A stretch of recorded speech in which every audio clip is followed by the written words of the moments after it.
Thank you, Kayi, for that introduction. Well, look, good morning, everybody. I had a script, but I think that my planning session with my fellow panelists yesterday and just this morning has put that out of script. So, look, today is about celebrating progress in safety and security. It's about showcasing. It's about giving the opportunity to my incredible award-winning panelists an opportunity to share their stories, their journey, and their change agents. And I hope you're going to be as inspired as I was throughout this planning stage with both of them. And rightly so. One of them said, Satia, I hope you're going to be making a contribution instead of just asking us questions. So on that note, I will do a brief intro before I bring in these leading ladies.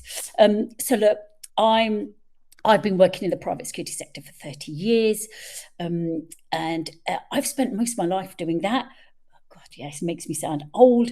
I started on the front line, like many of my fellow colleagues, and I worked my way up. I started in retail, and anybody who works in retail knows that that's a tough sector to conquer. And I'm glad I did that first for me in order for me to progress into the roles. And today, I am a CEO of the largest trade association in the private security sector.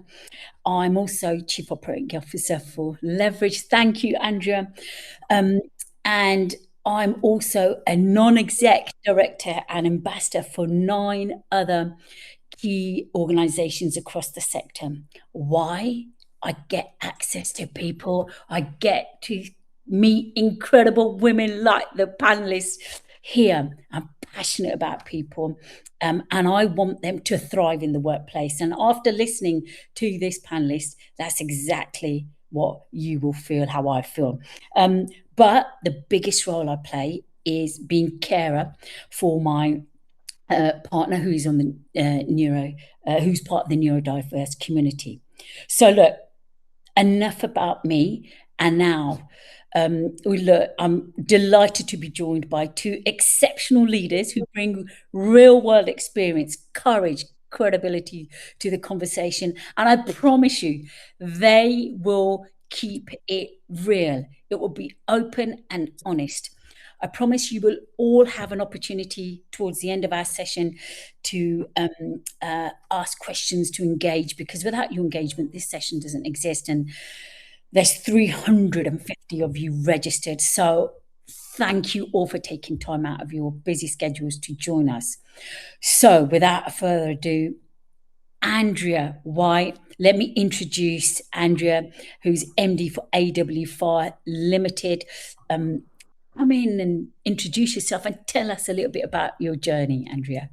Yeah, thank you, Satya. It's really good to hear your journey too, and I'm delighted to be here today. It's always so good to meet other women and have these conversations, so that's really good. So I'm Andrea White, and I am a fire engineer by trade. I'm also a fire risk assessor, and I now run my own business. I've done that for 5 years. What else do I do? I'm very proud to be a fellow of 3 professional institutions. I'm not sure how many other people can say that. So I'm a fellow of IOSH, I'm a fellow of CABE, and I'm a fellow of the IFE. Something that I never ever thought someone like me could do. So, here I am. If I can do it, other people can do it. So hopefully that will inspire other people to think about whether they can do the same.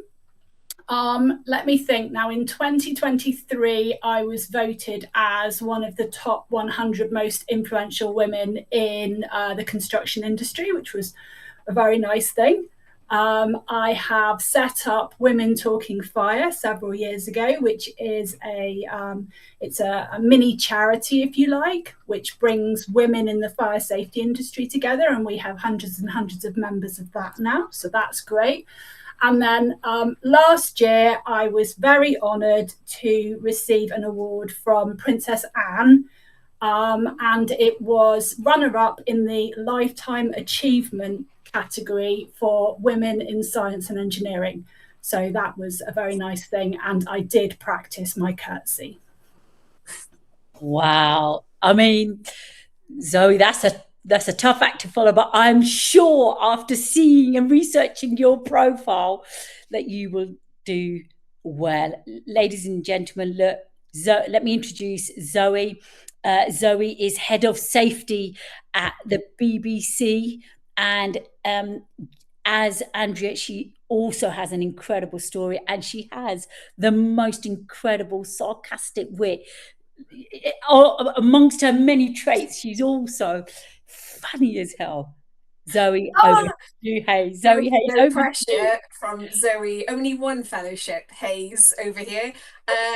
So I'm Zoe. Lovely to meet everybody, and really lovely to see the chats, the comments in the chat as well. So I'm a classically trained, let's call it, health and safety advisor. So I did my NEBOSH diploma. Would like to get more fellowships, but I might have a chat with Andrea afterwards. So I'm a fellow of the Chartered Management Institute.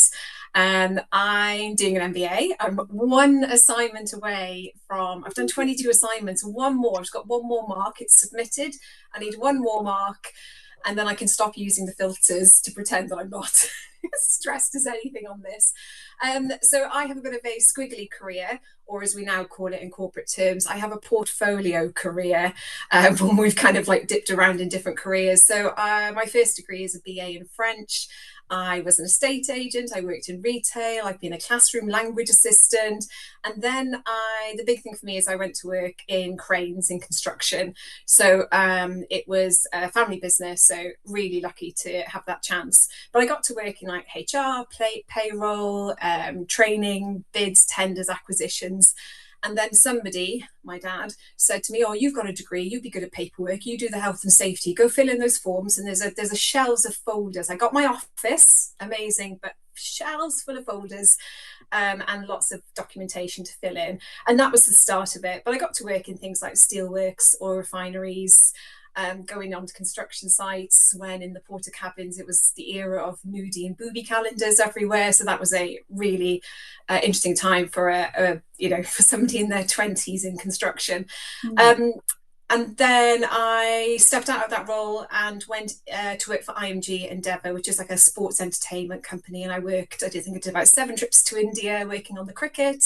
I got to work on the Asian Games in Jakarta, lots of golf events, which is interesting when you're doing temporary structures in very windy destinations, lots of incidents to talk about there.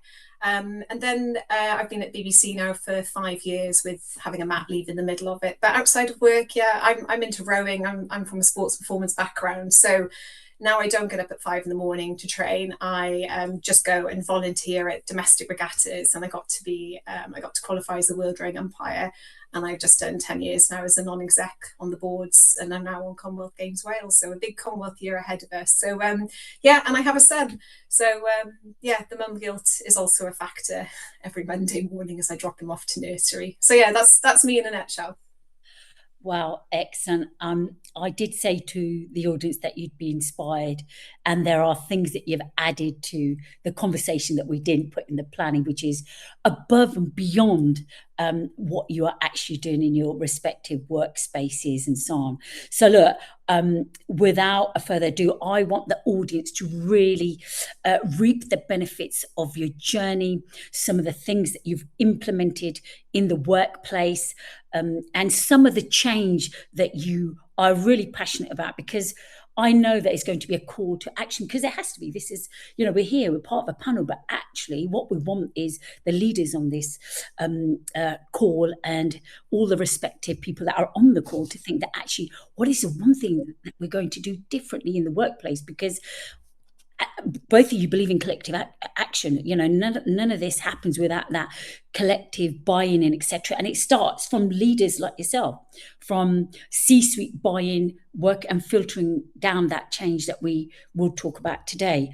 So look, Andrea, how did